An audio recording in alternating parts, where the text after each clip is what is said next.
man, when I got the call that Patty was going into the Hall of Fame and that she was kind enough to ask me to be the one to do this, you can't imagine what that means to you. When somebody thinks enough of you in their greatest moment that they're going to experience, that they choose you to be the one to do that. We are, yeah. I had this whole speech planned. Don Slitch wrote it for me. And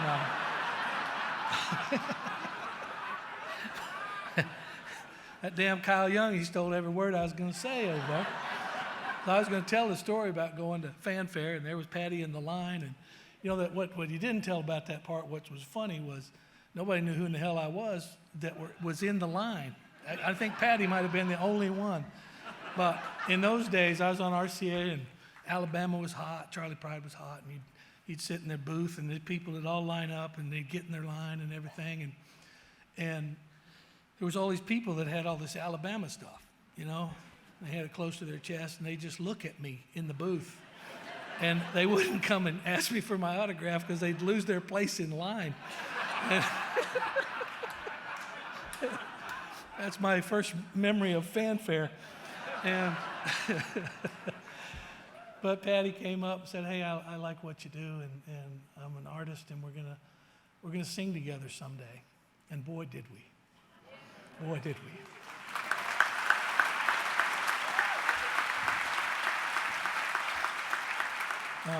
Kyle referenced When I Call Your Name. I'd sung on several of Patty's records prior to that, her first hits, you know, like he said, and it was fun for me because she did great music, and it was great to harmonize with, and it always felt like that was the little sister I always wanted to sing with. And when you do this as much as we do, guys like myself and Ricky, we sung on everybody's records, and well over 1,000 artists for me at this point after 50 years of doing this, and that's what I see, that's what I hear in her voice, is that blood harmony that I yearned for my whole life. That's what we sound like together, brother and sister.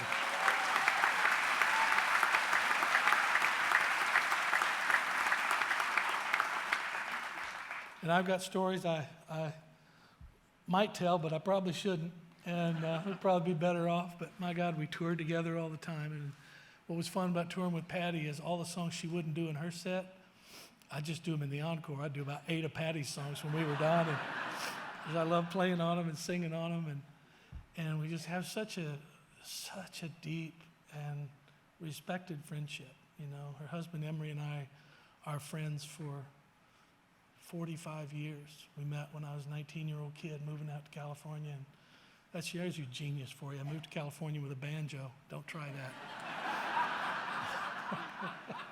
It worked for Steve Martin, but that was about it. But this was his guidance, and him and Tony, and the songs they chose, and the career she's had it's magical, because I think Patty possesses maybe the most authentic voice I might have ever heard.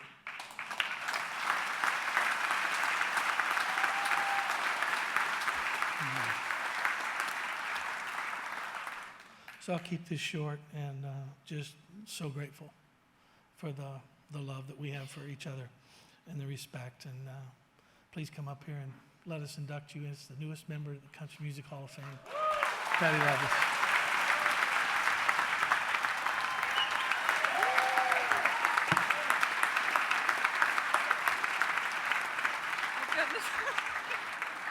Now you're in trouble. I know I am.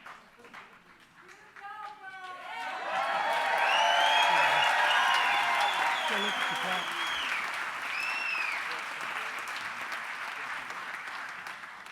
Good luck.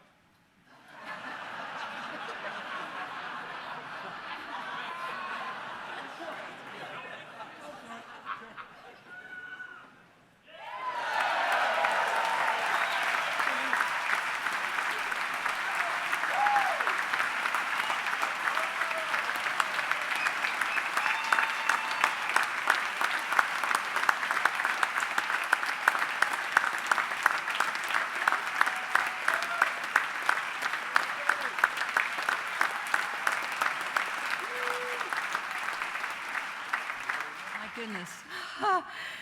If anybody knows me in this room, they know how emotional I can get, and I'm trying to hold it together, but I will. My goodness, seeing everyone, Sister Sadie, Deanie, thank you so much. You girls, you were absolutely wonderful, and Sounds of Loneliness. I think y'all should cut that. And it just, with Bob here, Seeger, Bob,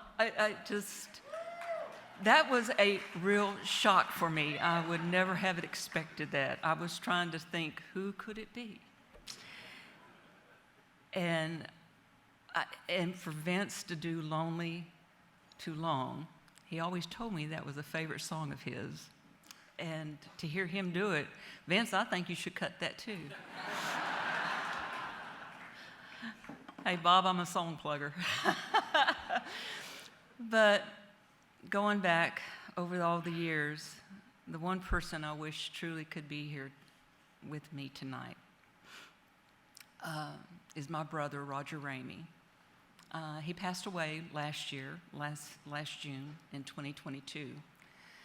And this was always a dream of ours as young kids coming to Nashville. And when I would walk through the Country Music Hall of Fame Museum, and I'd walk around, and when it was over on 16th Avenue, when we were hanging out in Nashville, it just felt so comforting to walk among those. And to be a part of that now is, it truly is an honor. And I don't think that I could really have done this without many, many people that supported me.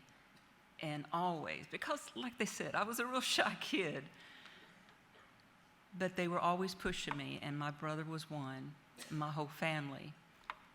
Doyle and Teddy Wilburn, the Wilburn brothers, Porter and Dolly, they always were very supportive. And in this audience right now, all of you, that the music is just amazing to me that I have been allowed to live the life that I have lived and been blessed to know each and every one of you. I feel like I'm stumbling because I am a little emotional. But I want to say thank you to my husband, Emery Gordy, that we made a lot of wonderful music together. And and Tony Brown, you know, when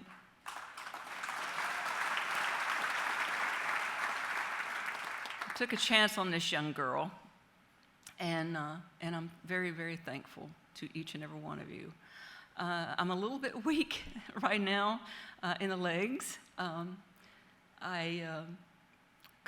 know I'm stumbling, and I so much want to say that Vince, when we started making music together and traveling together, it was just amazing. And the relationship that we developed together as far as artists.